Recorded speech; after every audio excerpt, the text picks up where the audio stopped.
Getting to 10 grand a month, not going to be tough. How long do you think it would take to make a video that got substantial enough views on this brand new channel for you to be making money? 1.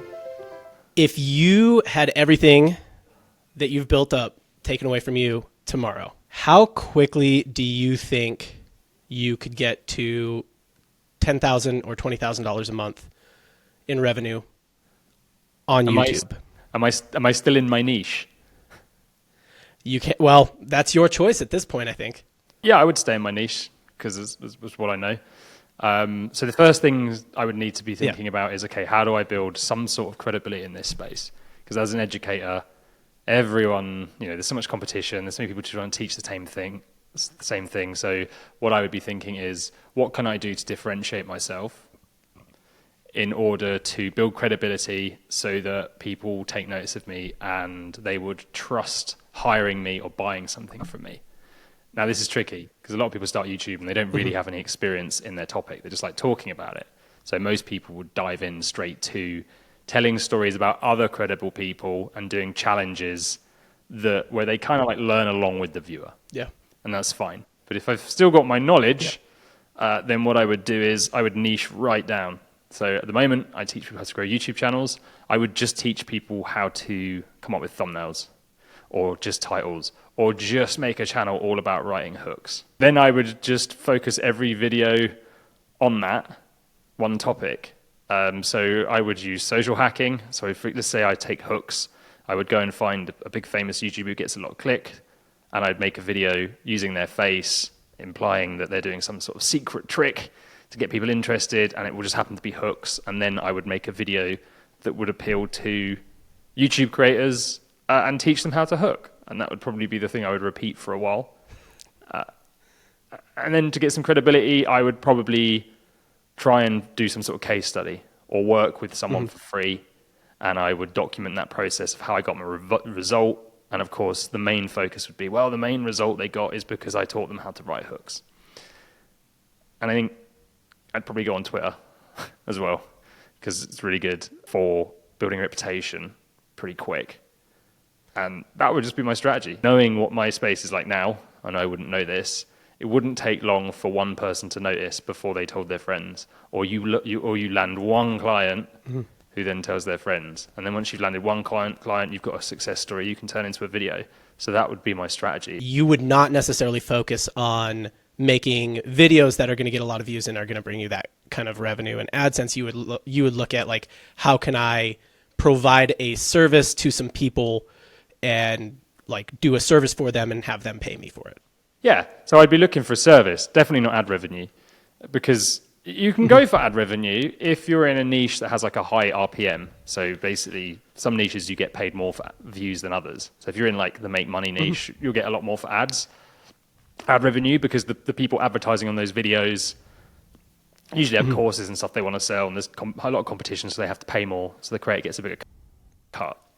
Some niches, the ad revenue is like pennies. So you need millions and millions and millions of views to get anywhere. And even if you're in a good niche for ad revenue, it's just never going to be as profitable as coming up with a product. And you're always going to be a slave to YouTube if you're chasing ad revenue. And like at the moment, they've got this glitch where they're just saying, oh, invalid traffic issue. And they're just taking creators' ad revenue because they're saying that the creator is spamming the ads and gaming the system. So a few of my friends are losing 20 grand a month at the moment. Luckily, they have products that they sell, so it's not a big deal. So yeah, I would not rely on ad revenue. That'd be a nice little bonus that I'd reinvest in the channel.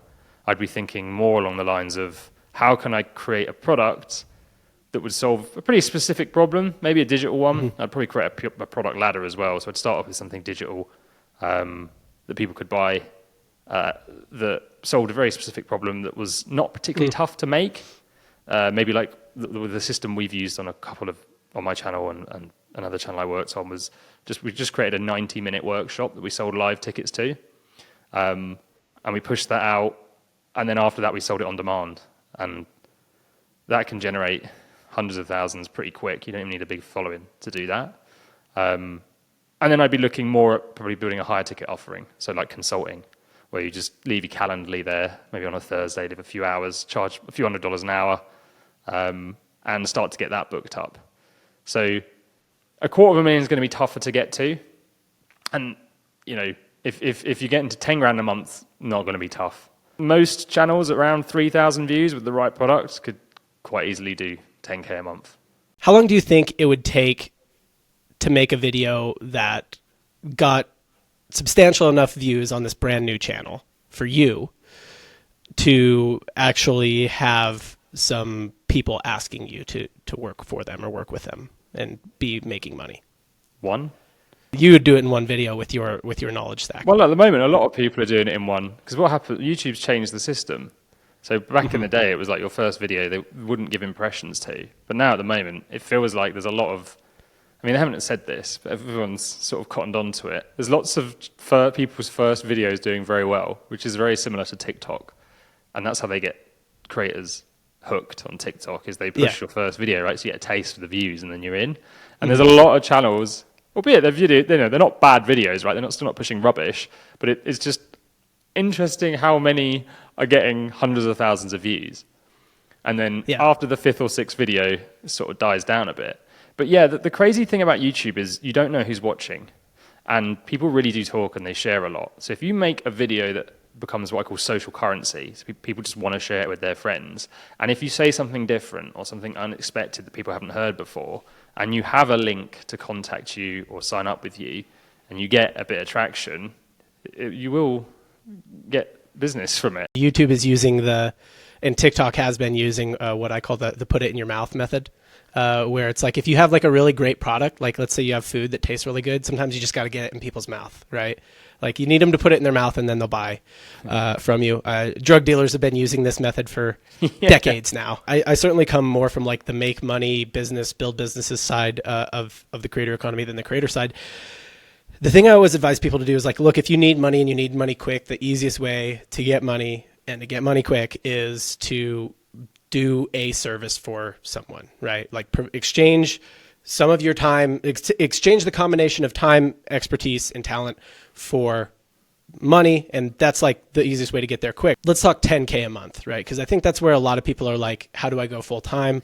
You know, how quickly could people be going full time? How long do you think it would take? Well, it really depends on how good you are, not in making videos, but in providing a service, right? So you're right. Like the quickest way is just to slap up a Calendly. We don't even need a landing page. It's like, here's what we can talk about. You know, it's X amount an hour. But you do need to be good to get to that level. So if you make a video, but you're not, and that blows up, it doesn't necessarily mean you're skilled at delivering a service or good at customer support, right? So it all depends on goals as well. So some people just don't want to do one-to-one. Some people just don't want to build digital products, and some people just don't want to sell anything because it's terrifying. So, you know, I think the thing not to do is rush it. So although we're sitting here saying you could do it pretty quick, you don't want to be like trying to do it as quick as possible because you're going to think too short term. So you might make some decisions that get you to 10K that in the long term stop you getting to 100. But it's also a matter of what you want from life, you know. So. Yeah, there's no right or wrong way about it, but the consulting side would probably be the easiest way. But what tends to happen is when you do like consulting is like you do a call and then you just feel like knackered after it, like wrecked, and your head's all spinning, and eventually people stop doing it because they're like, I'm fed up of saying the same thing over and over again. So the service business model and the consulting business model, both of them have the same problem at any level of scale is you're the bottleneck, you're the product, and they don't flywheel. So many products flywheel. Software products, the more users they get, usually the better they get because they get more feedback. Info products, same thing. The more users they get, the better they get. Oftentimes there's a community associated, so that community grows and it gets better. Service products, agencies, things like that, as they grow and get more customers, they get worse. And that's just, there's no helping it. There's a point, actually, there's a little tipping point, right? So you get a little more experience, you get a little better, but as soon as you have to split yourself and you got to hire other people to do the thing and they got to hire other people and now you're running teams, it just gets worse. Like there's no way around this, right? Yeah. The largest agencies that in the world, there's big businesses. You can build a really big business that's an agency, that's a service business. The largest ones in the world do not provide, they're the McDonald's of their industry, right? Like they provide an okay thing for a lot of people. And I think that doesn't appeal to a lot of people. But it is the quickest way to make money if that's what you're trying to do. And I think that is a good sort of like, you have to decide if like, you know, if you're in desperation mode like that and you're like, I need to make money as quickly as possible. Like, hey, maybe an idea would just be like, maybe just like get a job for a minute, you know, like, well, you know, like if Ed's at 0 tomorrow, does Ed really do what you just said? Or does he just say like, why don't I get a job for a minute and like take a minute to like reassess what I really want, you know? it's interesting. I've had people before come to me who are like, Ed, I quit my job and I got 6 months of savings.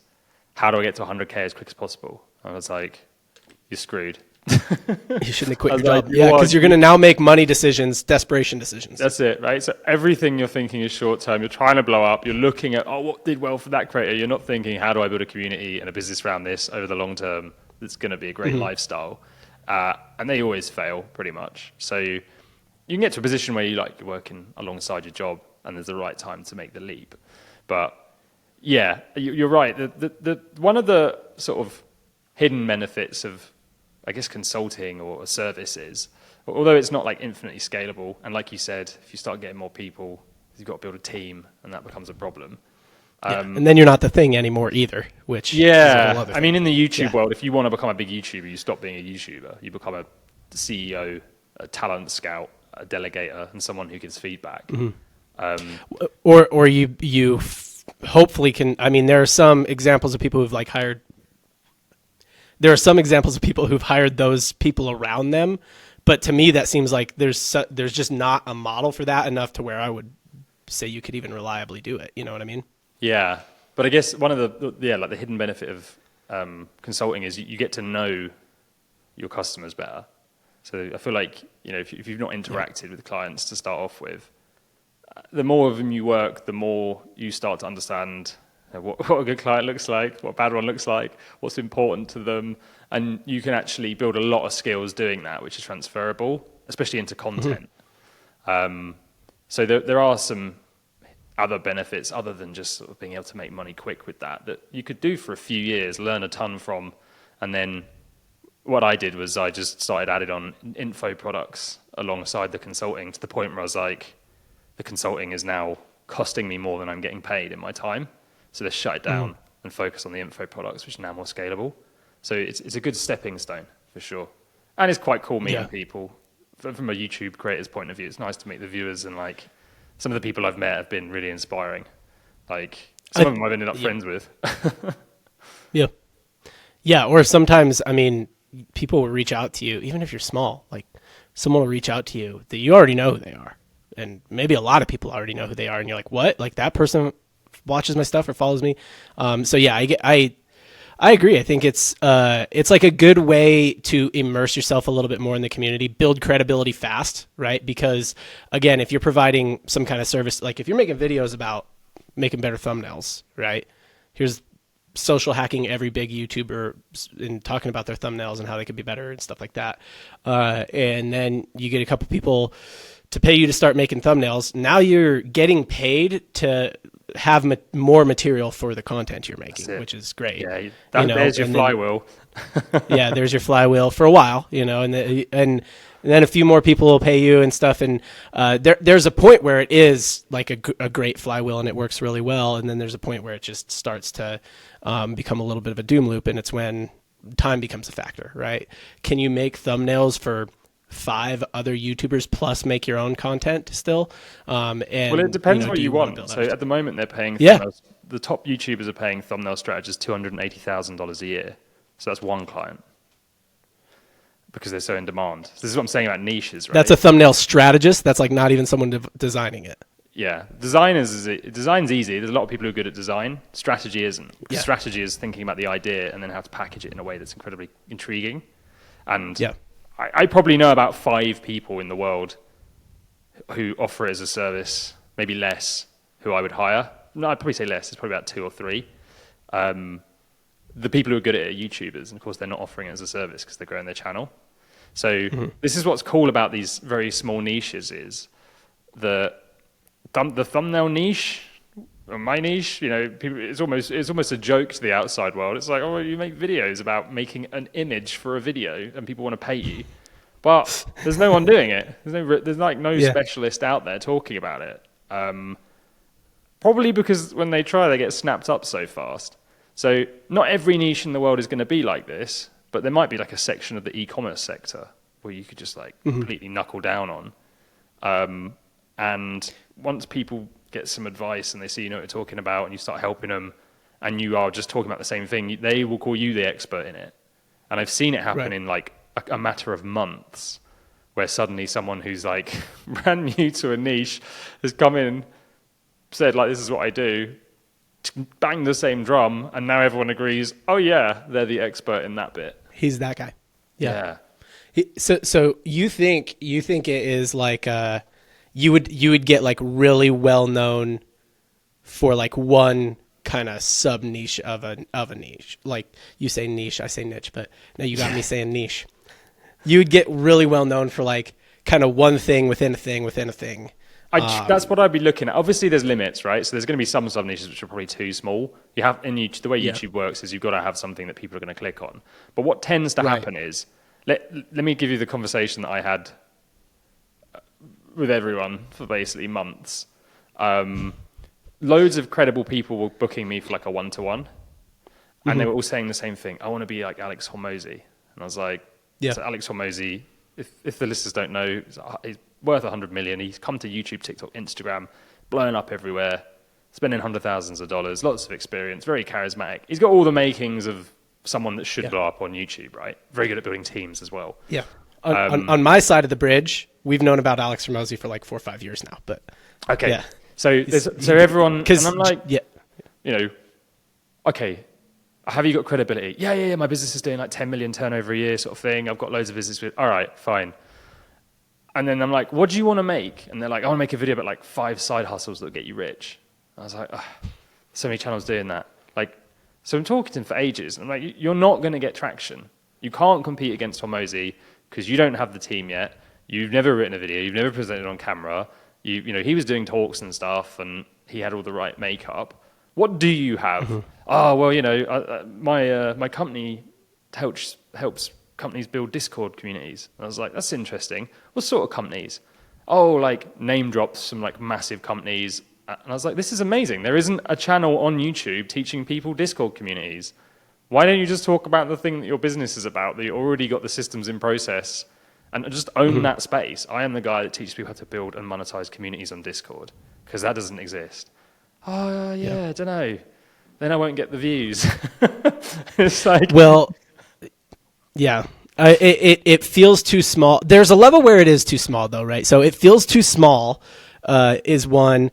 And I was talking about this with someone else recently, too, is, I mean, the best way, and you even said, I said, hey, if I tore you down to nothing, you know, what would you do? The first thing you said was, I would stay in my niche because it's what I know.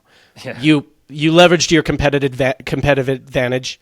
You leveraged your competitive advantage instantly. You said, I know a ton about this thing. I'm going to do that.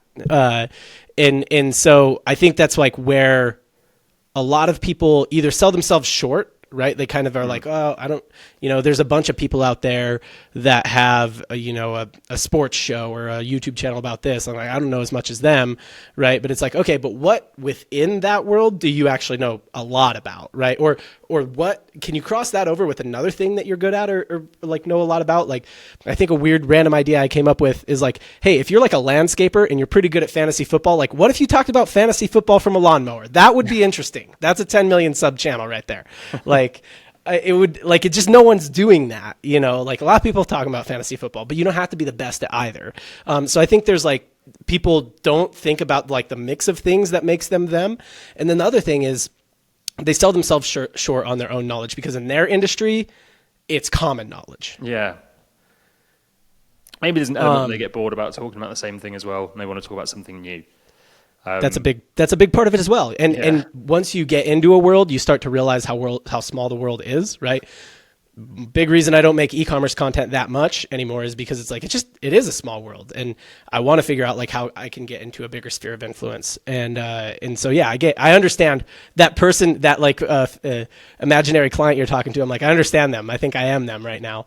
But the it key is thing like though is to build some credibility somewhere, because you could have masses of credibility, but not in the YouTube space.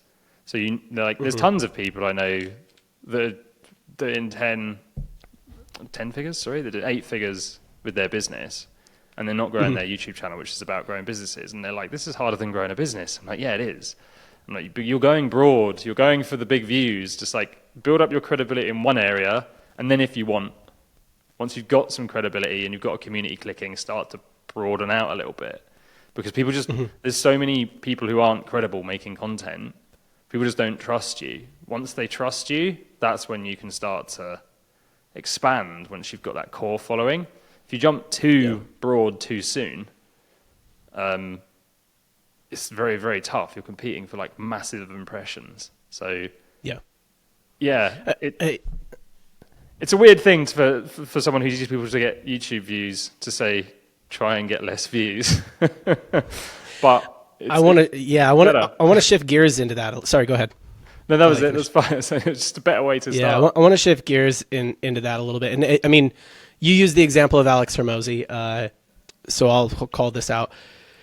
His podcast, The Game, he did over 100 episodes, like 150 or something like that, where he just taught gym owners how to be better at being gym owners. Because at that time, his business was Gym Launch, right? And it was all about attracting gym owners.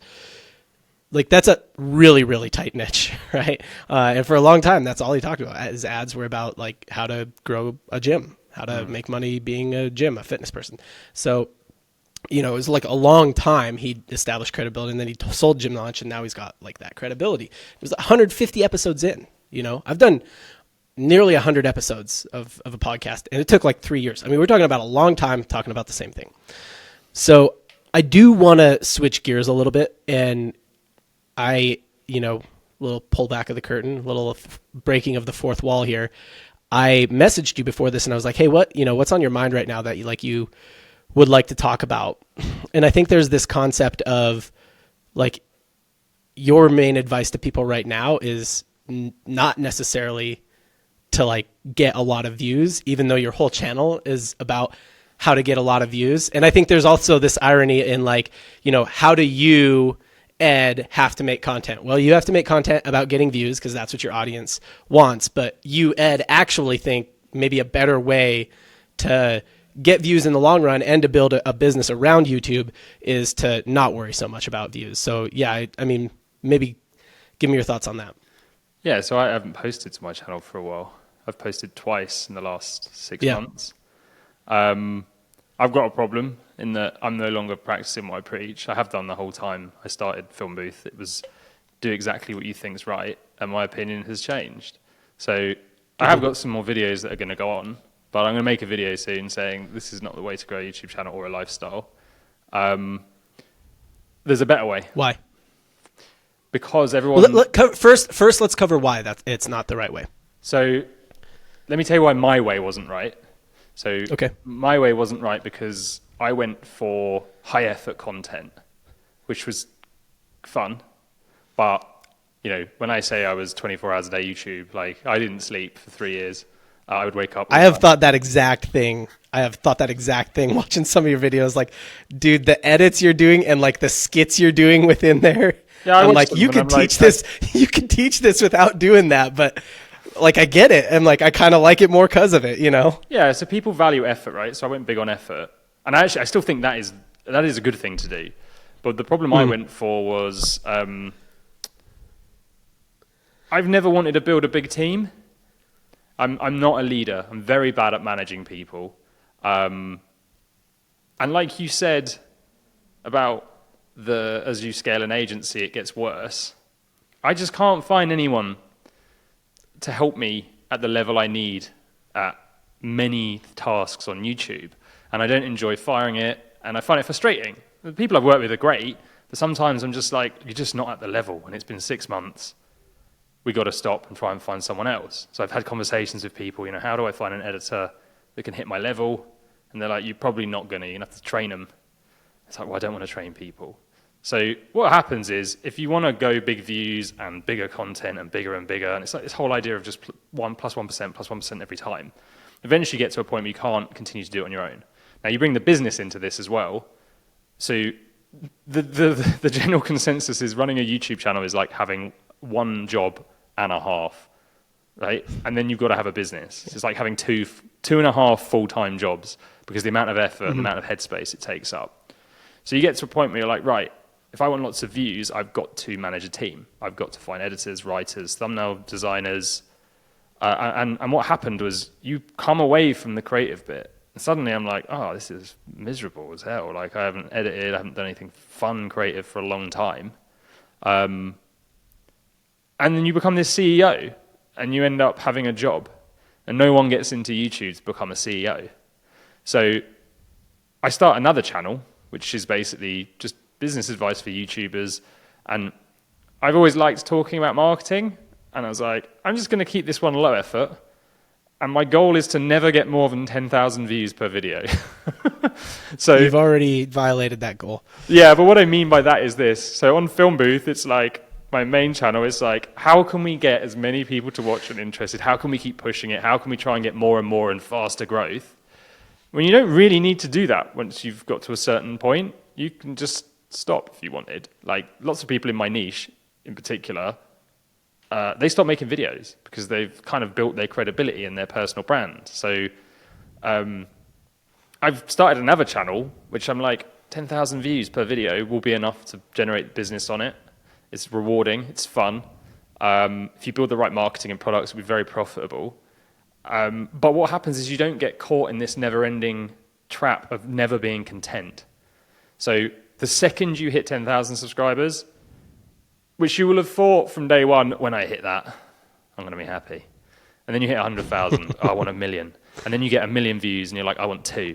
It never ends. And you just constantly, you're on this hamster wheel. Whereas if you say, I'm going to put the effort in to make sure every video can get 10,000 views and I'll be happy with that. I don't look at all of the data on that channel. It really makes me happy. It's fun. And the people watching, I give them way more specific advice because I'm not always trying to appeal to like a widest audience possible. So I get way more emails from people.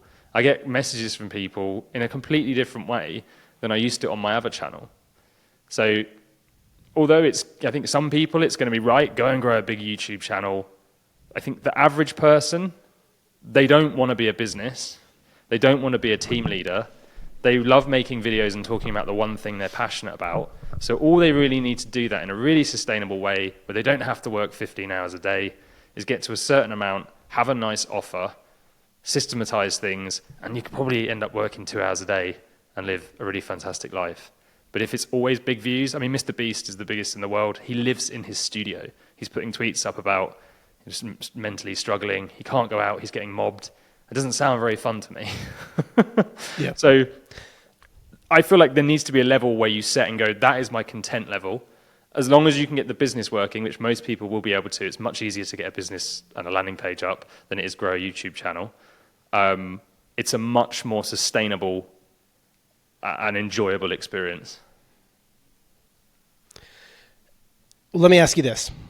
To me, I will tell you, because where I am, and look, I actually am a testament to what you're talking about. I have a YouTube channel that has 3,000 subscribers. You know, we get it's a live show, so live videos don't typically get as many views, but, all said and done, we probably average 200 to 1,000 views a video. But they're 2-hour live shows. And on that, we make around 10K a month, close to 10K a month. I have my sort of partner in that kind of runs the whole thing. He takes most of that income. We also advertise. Like my background is in paid advertising. So, I run paid ads. But I will say, yes, while I'm a testament to what you're talking about, I think it's also maybe a little bit of a privileged view. And I think that maybe things are a little bit easier with you with your second channel and driving business with your second channel, because you already have this very established credibility of your main channel. And it's like, oh, it's very clear you've been there, you've done the thing. Whereas I think if you only had the second channel and you had to sort of really struggle for a long time to get the second channel where it currently is, you might think the other way about it too. I think there's a lot of creators that are not where you are that would hear that and say like, oh yeah, sounds like, rich people problems or whatever. No, the second channel sounds like the problem I'd like to have, Yeah, it is. But what tends to happen is everyone goes through the same thing. where they hit it and go, oh, there was maybe a better way of doing this.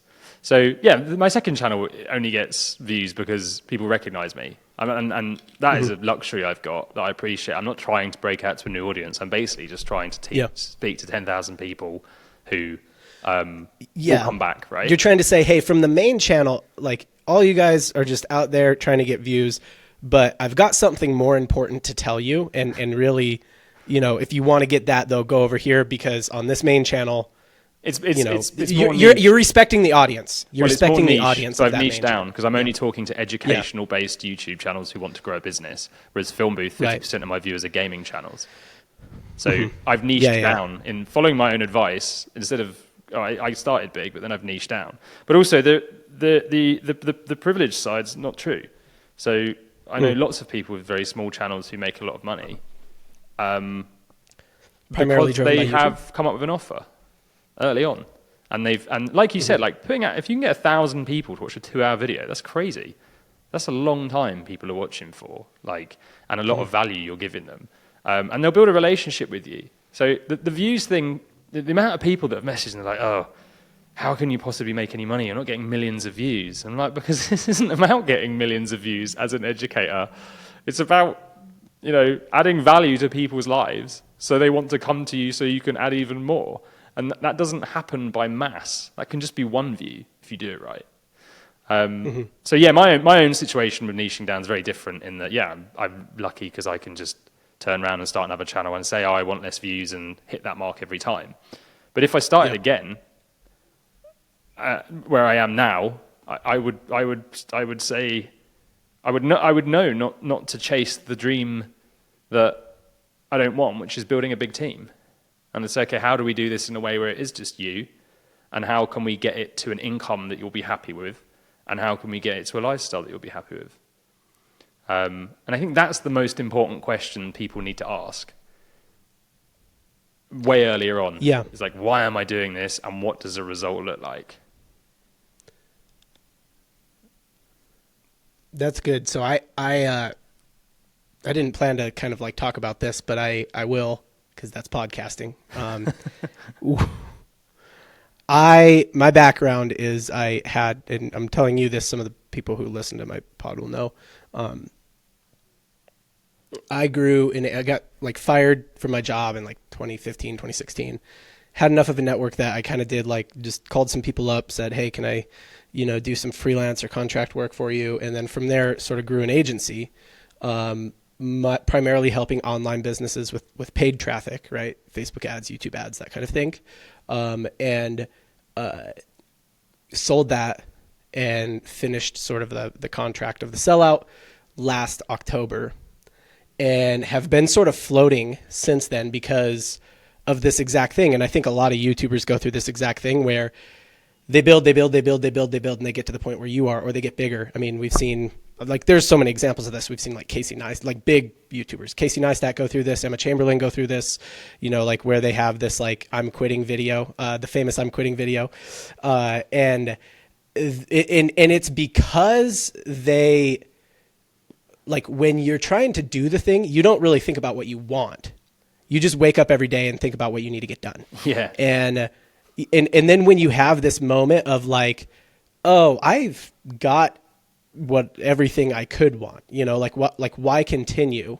You like sometimes need just time to be like, what do I actually want my life to look like? And that's what I've been trying to really figure out for like 6-9 months now, is like, in an ideal world, what do I want my like day-to-day life to look like? You know, like, do I want to spend a ton of time making content? You know, that seems to be what Mr. Beast wants. He seems to want to spend all day, every day trying to make huge videos. At least that's what he says.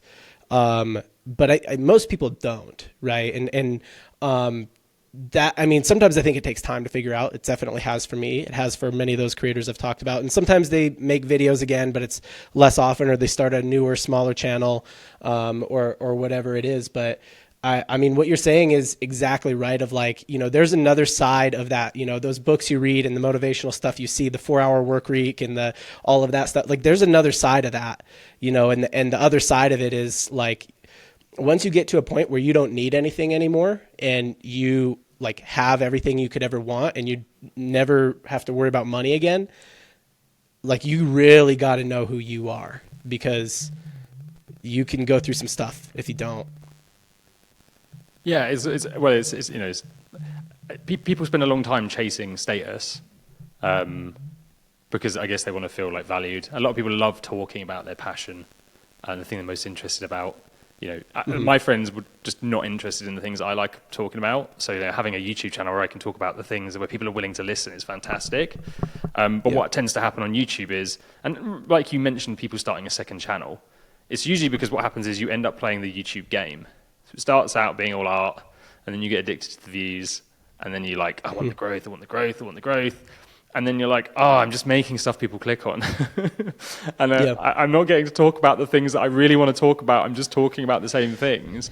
So the creative itch in you is like, I want to go back. And that's another reason I started another channel, because I was like, I would like to just talk about some other stuff that I'm passionate about, because I'm just, I'm playing the game now.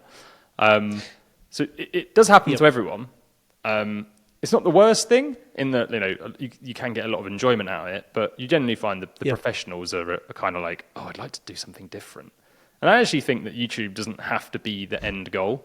I think it can be a stepping stone to your goal. So let's say, for example, Casey Neistat stops making videos. He could go and do anything now.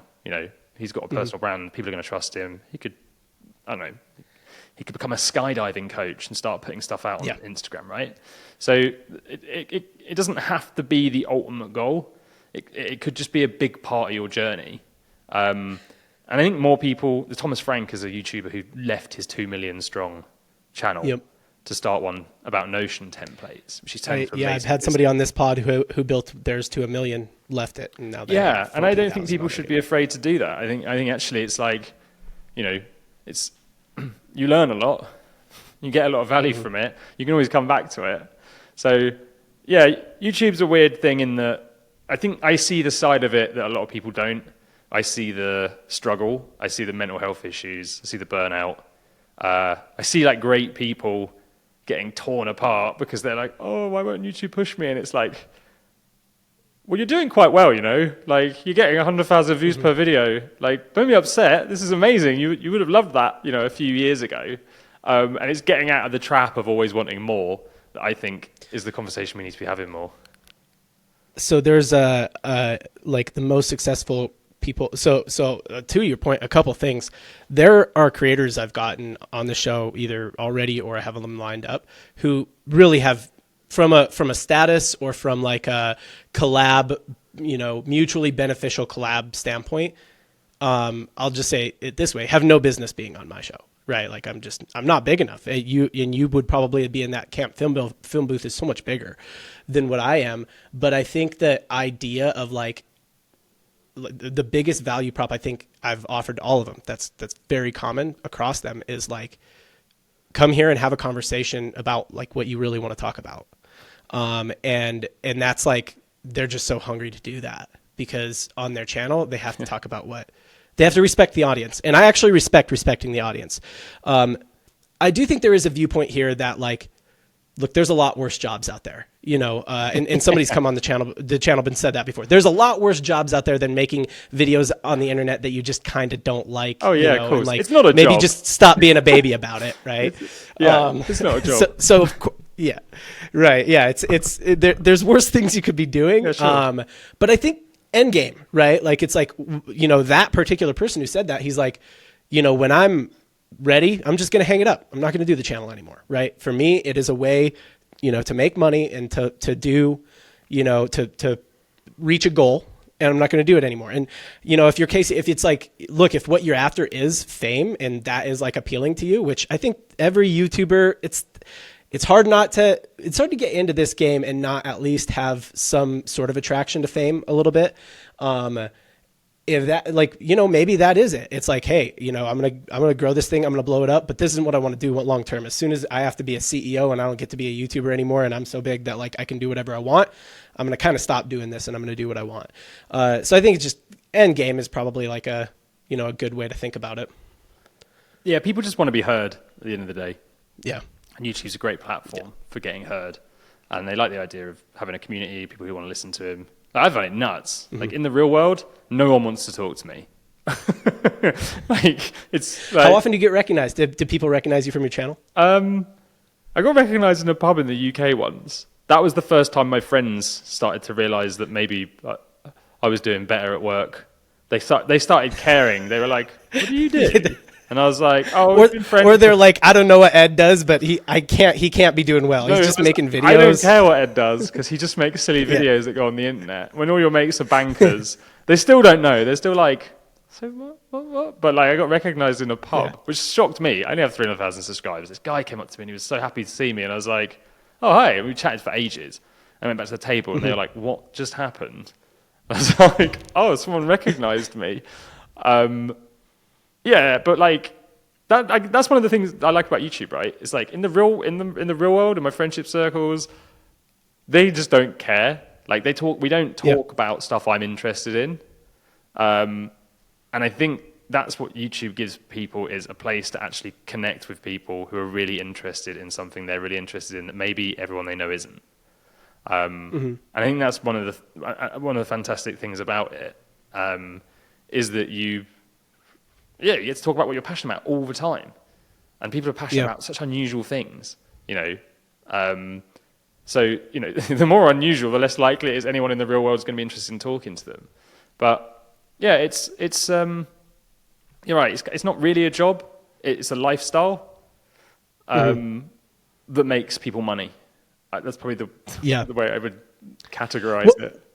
Well, what you're talking about is when it becomes a job, a lot of creators stop liking it. That's the problem. My point is there's still worse jobs, right? Like, so, you know, maybe if that's what you built for yourself, like think about it. You know, if you don't want to do that job, that's fine. But there's definitely worse jobs out there. Well, the worst job is the one you really can't stand doing and you can't get out of bed in the morning. Right. It doesn't really matter what it is. Right. So, yeah, you know, you're not cleaning toilets, right? But there is something satisfying about cleaning at the same time. You get instant satisfaction. You see a result, right? You don't have to wait. So, you know, it's controllable. It's within your control. And I think most people just aren't prepared for, if they want to hit the dream, they have to stop doing the thing that they really loved as much. You know, the delegation and the team growing. Not everyone's cut out to be a leader. I'm certainly not. Building a business is a lot like that, right? If you're a great baker, the worst thing you could probably do is like start a bakery and franchise it and make it a bunch of bakeries. If you're a great baker, you really don't want to own Crumble Cookie. That's a weird exception because I know the guy who owns Crumble Cookies. Maybe you don't know what Crumble Cookie is, but it's like a cookie place. They make cookies. People buy them. It's like $10 for 4 cookies. It's crazy. Do you know what I'd like to be responsible for is turning YouTube creators into plumbers. So what I mean by that is, in the UK, a plumber is a job that's going to pay you £60,000, £70,000 a year. You're always going to have work. It's recession-proof. And what you tend to find is there's people who become plumbers who are businessmen, and they'll go and make massive multi-million dollar businesses, right? But the average plumber doesn't want that. They want to do their 9 to 5. They want to go and hang around with their mates on the weekend. And actually, the creator economy is no different. You could totally have a 9 to 5 or even less, where you're not thinking, I want to have 1 million views. You're going, this is like the 10,000 views per video thing. It's the average plumber who's happy with the lifestyle they've got and wants to do a job and then wants to kick back on the weekend with their mates. Because the bigger you get, the more sacrifices you have to make. And I think that's kind of what I'd like to help more people realize, is that this doesn't have to be about becoming a multimillionaire. Yeah. I have 2 kind of lines of questioning left for you, and then I'll let you get out of here. I know you got a flight early in the morning. So the first one is, where is it too small though? So going back to this original idea of, you know, I would start within, I'd become like well known for like one thing within the thing, right? Like it's like, you know, you said thumbnails. I'm going to use the thumbnails example. It's like you got creator, you got YouTube, you got like making videos, and then you got like making thumbnails. It's like several layers down. When is it too small? But like you still see a path where it's like, if I were famous for thumbnails, I still see a pathway to make videos that get like decent views and have a decent chance of bringing me in good business. Where is it too? Is there a point where it's too small, and how do you assess that? Yeah, well, yes and no. So it depends on the distribution strategy for your content. So if you're trying to get pushed on the homepage, you kind of need more people to want to click, right? And that's where videos blow up really quick. If you just made videos for search, you could stay super niche and target a very specific problem. There's probably a point where it's too small, but it's going to be different for every niche. I think one of my favorite examples of this is there was a guy a while ago who made a video about how he uses a notebook, and it got like 2 million views. And the next video he made like broad self-help. And I messaged him on Twitter. I was like, make another video about a notebook. And he was like, yeah, actually, I've just planned it. And I was like, brilliant. Puts it out, hundreds of thousands of views again. Then he goes and makes a video about, self-help expert stuff. No views. And I'm like, just be the notebook guy. Like, if you made every video about notebook, which sounds super niche, right? Like, I'm a guy that teaches people how to write in notebooks. But that feels tiny, but there was clearly millions of people interested in it. So sometimes when you niche down, you can actually end up getting significantly more views because there's demand and no one covering it. And that's kind of another thing people need to think about is niching down can actually mean bigger views. But there's going to be a point, and common sense needs to come down to it, really. You need to go on YouTube and say, okay, I'm going to be the expert in this topic. If you look and there's literally like every video has 10 views and there's no demand, then maybe that's not the right thing to do. Maybe go a bit wider. But being an expert in one thing specific in a business sense is always profitable, right? Being a generalist isn't as much so. Being a generalist is what you need to be after you've grown a business to a point. That's it. It's the same as YouTube. Yeah. So early on, you need to be very good at one thing, and you need to find that hack, right? So find that opportunity what I would call an arbitrage opportunity. Where can I buy low, sell high? For a long time, paid ads was that. We could spend $1 on Facebook ads, get $3 out. Meta ads. They were called Facebook ads then, so I'm going to call them Facebook. Or Instagram ads. We could spend $1 and get $3 out. Yeah. And I'm never going to call Twitter X. It just doesn't feel right. But find that hack and that arbitrage and get really, really good at it. That's what I did for 4 or 5 years. I just got really, really good at that thing, that hack, and built a whole business around it. Now, are you overly exposed? Yes. Are you not diversified? Absolutely. Those are silly things to worry about early on. Because yes, if Facebook, now that arbitrage opportunity doesn't exist anymore, I couldn't build that same business now. That's exposure. That is, risk, but it's a silly thing to worry about that in the early phase and say like, oh, I got to be good at this and this and this and this thing, be very niche at first. As you start to grow a business, then being a generalist has a lot of value, right? Because you got to be good with people. You got to be good at hiring. You got to be good at training. Yeah. You got to be good at processes, all kinds of things. I mean, YouTube is basically marketing at the end of the day. It's very similar to business. It's funny, when I work with people who have had businesses for years and I'm showing them YouTube's harder. What to do. Yeah, it's much harder. But they're like, you see this moment click where they're like, this is just the same as building a funnel. I'm like, yes. They're like, the title is the headline, right? I'm like, yeah. And then they go through it and I'm like, yes. A sales funnel is the same as like a YouTube video in a way in growing a channel. And then that clicks, they're like, okay, I get it now. So if whenever people ask me, and people rarely ask me this because I'm not a huge YouTuber, but if anyone asks me about what books could I read to be a better YouTuber, I don't necessarily recommend creative books. I recommend books on direct response copywriting. So Breakthrough Advertising by Eugene Schwartz, Cashvertising, ones where it's like, they're trying to write a bunch of copy that you're going to read the whole thing and then buy a thing. Like, now take that skill and just say, I don't even need them to buy anything. I just want them to read the whole thing. Like, I just want them to stay through the whole video. Like, you're going to be way better at it if you get, because that's the whole point of direct response copywriting. The rule is the job of the headline is to get them to read the subheadline. The job of the subheadline is to get them to read the first sentence. The job of the first sentence is to get them to read the next sentence, so on, so on, so on. Same as YouTube. And that's kind of YouTube. The hook, the thumbnail and title is to get them to the hook. The hook's to get them to the setup. The setup is, to get them to the first point so they care. And then you got to open another loop to get them to the next. So, if you want to become a good YouTuber, just learn storytelling and copywriting. The thumbnail thing's a bit trickier, but those two skills will take you a very long way.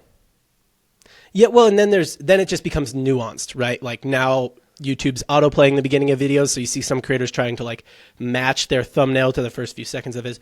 That's nuanced stuff that like is platform changes, and that existed in the advertising world too, where it's like after a while you nail the basics, you've got the foundation, and so you spend all your time worrying about this little 1%, 2% type stuff, and that's where I think it gets a little not fun. But this topic is good.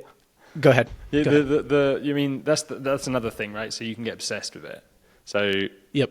if you play the game, you are thinking about every split second of a video from the start to the finish, and then You do that. thinking 100%. You do that on the Film Booth channel. Yeah, well, I did. Yeah, and it's. I don't enjoy that bit too much. Like I like writing to a warm audience because I feel like I'm talking to my friends.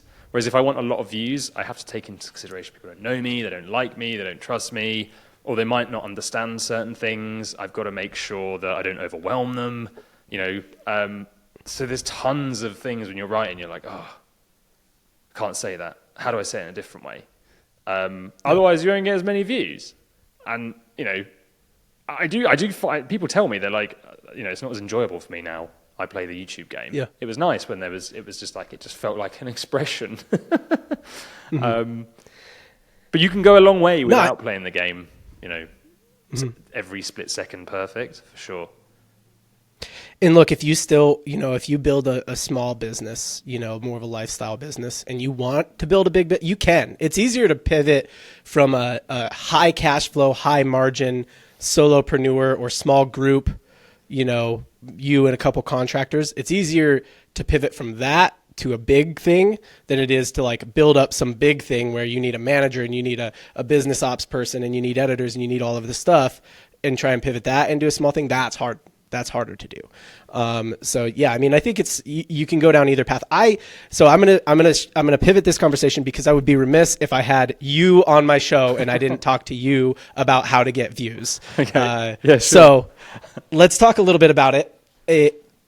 Because here's my position on this. And I know we've been kind of talking for almost an hour here about like, you don't need to be big. You can be small. You can build a great business. Being small, I think I'll shout out one of the videos on your Creator Booth channel, your smaller channel, is about a guy who does $30 million a year. And what does he have on YouTube? Like not very many subscribers. He doesn't get too many views per video, but his business does $30 million a year. So yes, you can do that. But I actually will say, I think if you don't know where you're going, you don't know it, like building a large personal, I would never undervalue building a large, well-known personal brand. I would never undervalue building something for views and visibility and attention, because I think it gives you a lot of ways to pivot. If you have distribution and you have a lot of attention, it gives you a lot of ways to pivot. You can go into something smaller if you want. You can keep building it bigger if you want. So let's talk about getting views for a few minutes at least. Yeah, sure. What is the formula for a viral video on YouTube, or a video that blows up on YouTube? Okay, so what you want to think of it is like this. So it's not, people are like, the reason that did so well is because the video was so good. That's not true. The reason the video did so well is because it appealed to a large amount of people and it was good. There's a big difference. So I can watch a 30-minute Sam Ovens video that just blows my mind, and I'm like, that was the best. I should have paid for that. But it was dry, it was hard to follow, and it's only going to appeal to people like me with an info business. Is that a worse video than one with 20 million views? Probably not. So if you want a lot of views, this is where everyone goes wrong. They're like, I'm going to make this video about, let me think of a topic. So I'm going to make this video about how to set up the best e-commerce, how to set up a Shopify store in 2023. And it's like, all right, you would think that has a lot of appeal, but the second that lands on the homepage, who's dropping everything to go, I better watch that? They're not. There's nothing intriguing. That's a search video. Yeah, and it's like, I don't need that right now. So you need to think, okay, what I've got to do is create a video that's going, when people come to YouTube, they've got to click on it above everything else they love watching, because YouTube's going to show them tons of creators. So you're not necessarily competing against people in your niche. You're competing against them watching YouTube, them watching Netflix. You have got to get their attention. So that's the first thing, is to come up with an idea and then package it in a way that has the broadest appeal possible within your niche so that loads of people would stop and go, I need to click on that. And that means you can't be particularly specific. So How do you come up with that idea? this is what takes a lot of time. So you would do a lot of research. Tell me in 30 seconds. Well, I can give you if you want to go give me on the YouTube, bullet points. The most no-brainer thing to ever do is just to go and find outliers within your niche and the wider niche, and just to make a version of a video that already did well. Nearly always does better, because someone somewhere has come up with a really clickable title, and that appeals to humans. So there's billions of views, there's like millions and millions of views on YouTube, videos on YouTube. A tiny percent ever get traction, right? If this was Hollywood, they wouldn't go and keep spitting out random stuff. They would just make Fast and the Furious 2, and then 3, and then 4. Because they're like, this is what works, this is what people want. We know it's going to make money. Let's not waste our time and efforts on anything else. So that's what you would do. And there's loads of video titles like, I wish I knew this before I started doing something. I studied something for 100 hours. Here's what I learned. You'll find there's video titles that always do well. And you would basically just make your own version of that for your own niche with a very kind of similar thumbnail, or look for thumbnail patterns that you could take from other videos and bring into that. So you have a thumbnail you've almost taken the design from the wider niche that would work to create curiosity with a title that's worked within your niche. That's the easiest way. And it's kind of all you should ever do if you never want to flop, because they're way less guaranteed, way less likely to flop. And then you've got to make sure that you never put too many people off. So we've got beginners, we've got intermediates, we've got pros. If we want to attract the largest audience possible, how do we keep them all happy? How do we relate to them? Which is tough, because if you're a pro, going back to a beginner, is sometimes boring, so people don't want to do that. But if you only talk to pros, 90% of people are beginners, so they're going to watch it and go, oh, this is boring. Whereas the pros watching are going, this is amazing, this should have 1 million views. So you have to work out a way to keep everyone happy. A mum, a gran, potentially a toddler, an 18-year-old. And that's a nightmare. And that's when people, you have to really analyze. So a great way to do this is to tell a story. So if you do basic education, there's a lot of beginners who probably do well. But if you wrap it up in a story, you'll keep every person interested, so long as that story kind of relates to them and they can maybe see the problem in that person whose story you're telling in themselves. So are you a fan of like wider story throughout the video where you're weaving it, or like sort of stories within? So if you do a listicle style of like 11 things I wish I knew before blah blah blah, do you like a little story with each of the 11 points, or do you like something that wraps the whole thing up, or what? Well, your listicles probably never, they can go viral, but it's very unlikely they are. The things that go viral are challenges and stories about famous people and social hacking. You do find that listicles can do really well, but yeah, there's different levels of storytelling. So the video that blew me up was called I Monetized a YouTube Channel as Fast as I Could, and it was the story of me trying to monetize a brand new YouTube channel as fast as I could. And I showed what happened and the twists and turns, and it got 2 million views. So there's education spliced in there, but people want to know things all the time, like how did he do it? Why did this happen? What happened next? If you're using stories within a listicle, you might want to use a little anecdote to make a point. So Hormozy's good at this. He'll always start off with his story, and he'll always drop you into the moment of most chaos, and it will say something like, I just convinced all of Layla's friends to quit their jobs, and we had no money to pay them. I had 24 hours to make $120,000. Otherwise, we would have to fire them all. That's such an amazing hook, right? And then he'll go on to tell this story of how he solved it. And then he'll make he'll unpack the point more afterwards. So that's what you would do to use little stories to keep things interesting throughout. The more, I always tell my clients, like, you need a little story treasure chest. And your own stories are really powerful of how you overcame the things viewers care about, especially if they can relate to them. So that's not necessarily going to send you viral. It's going to make your content way more engaging, way more interesting, and people are going to learn way better, and they're probably going to bond with you more because, generally speaking, you start at the problem, and that doesn't make you look perfect. It makes you look like you have flaws, and it shows you overcoming a conflict that the viewer has themselves. So they're interested in sticking around to hearing how that conflict might be overcome. Okay. So what makes it go viral? Let's. Sorry, I didn't mean to sidetrack. Yeah. You So with the thing that will make it go viral, you know, is, where we are now is essentially come up with, you know, a like basically steal like an artist on well, that might not things that have necessarily make already you go done. viral. If you really want to go viral, you have to come. If you really, really want to go like next level viral, you got to come up with an original idea that is remarkable. So you need to do something people have never seen before. Mm-hmm. That's the ultimate. And then even then, that's a big risk because you're most likely to fail. Like, so if I leave the realms of the chances that Ryan Trahan's Penny series were going to fail, like there was a chance it would have failed, and he would have been doing this whole big long video. Well, he series. did something remarkable, right? So there are risk. sometimes videos where you look at and you're like, I know that's going to be an absolute screamer. So I made one called like I blew up a YouTube channel as fast as I could, which was about growing my girlfriend's channel. And I knew it was going to do very well because I was like, well, this is a remarkable story. But remarkable stories don't just fall into your lap. So you have to try and find them or make them. So Ryan Trahan's Penny series was kind of remarkable.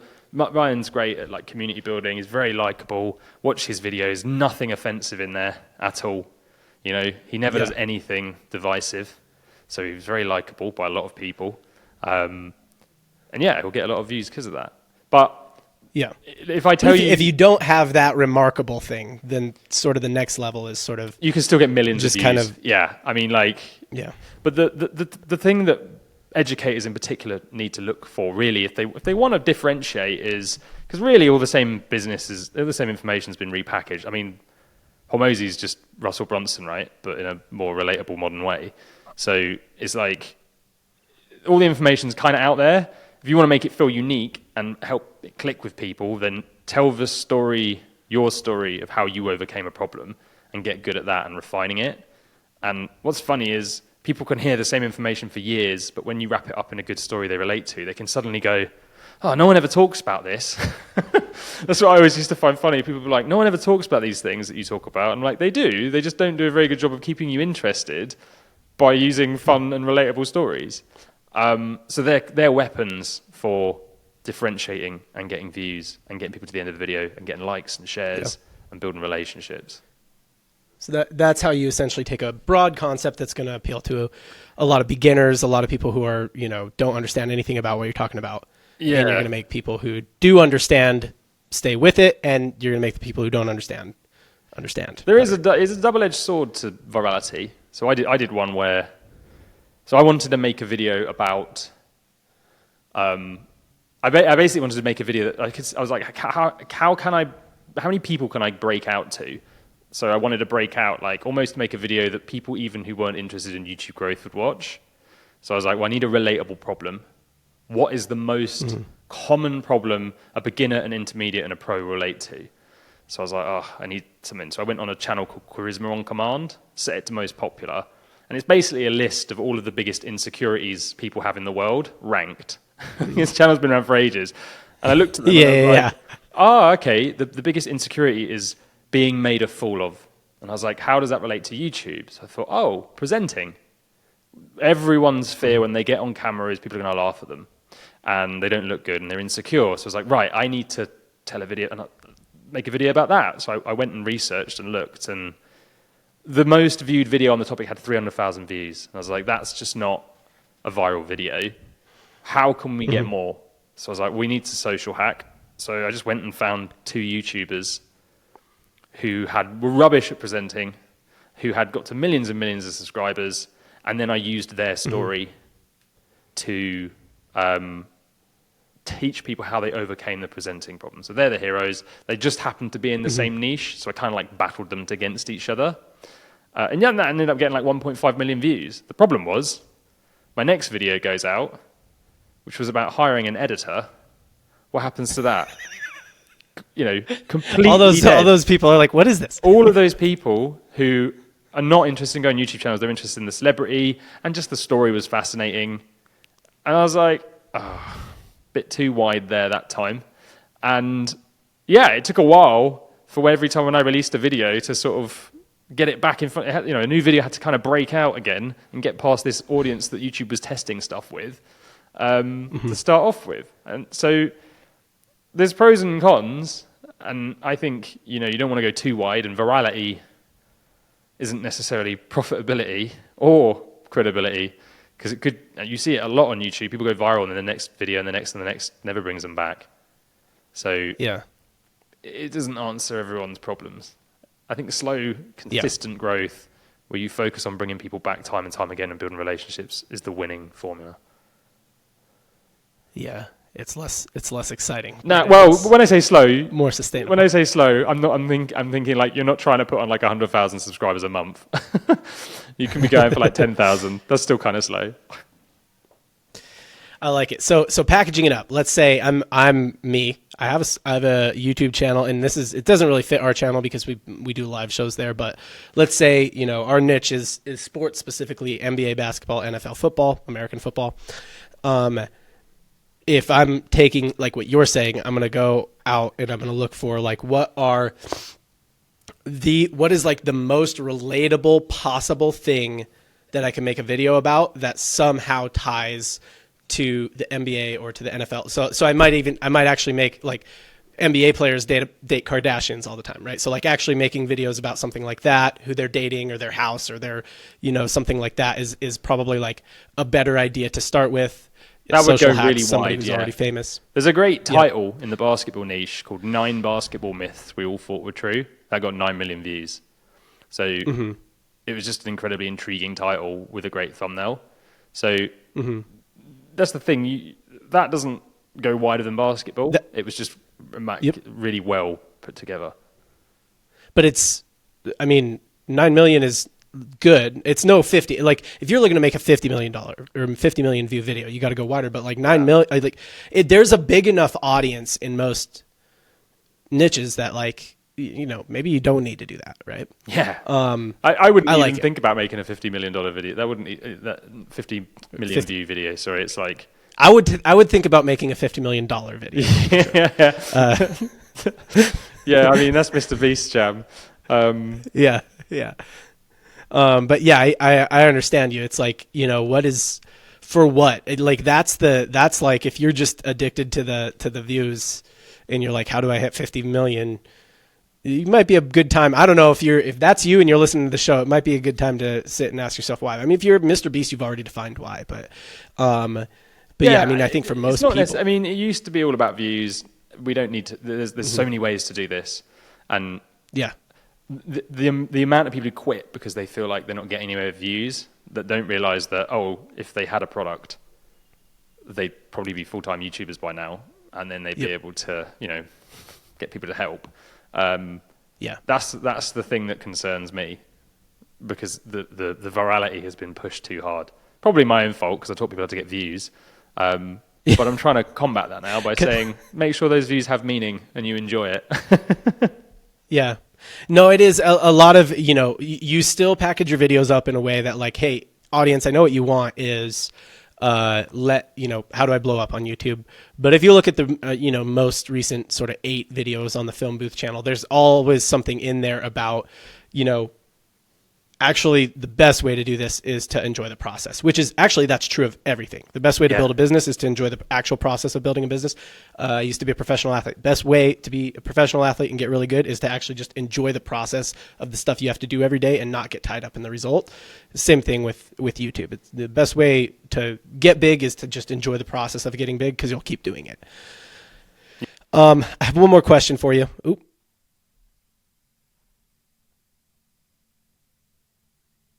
Ed might have dropped out.